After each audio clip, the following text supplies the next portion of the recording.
How many languages are spoken in America? I'm going to assume you mean the United States of America. If you meant the entire continent of North America, or the two continents of North and South America, maybe someone else can fill in the data. The short answer is over 300. Read on if you want details. At about the time of European contact, there were something like 250 Native American languages spoken in what is now the USA. Many of those languages have unfortunately died out, and many of the rest are barely alive. They are only spoken by a handful of mostly elderly speakers.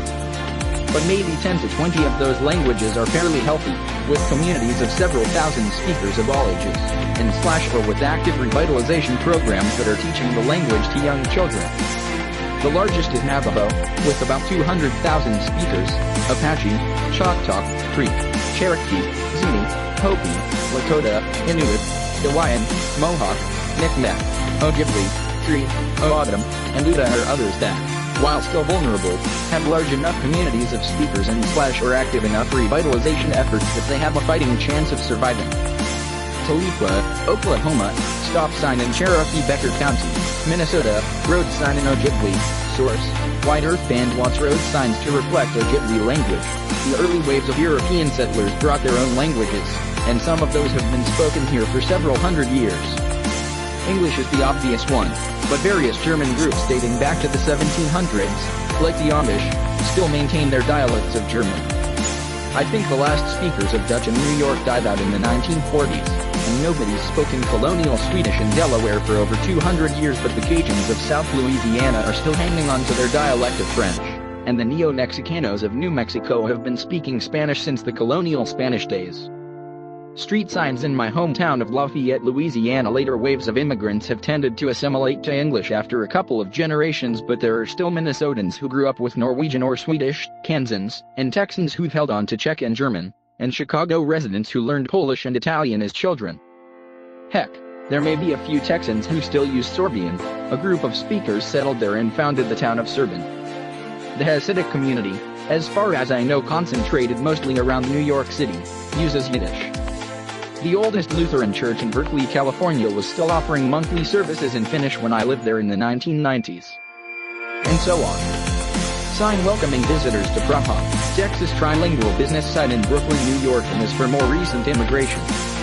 I live in a medium-sized city in the South that is not especially known as a hotbed of multiculturalism, and yet I've been informed that the children in my local school district speak a total of 20 languages at home. In larger cities, many more languages may be spoken.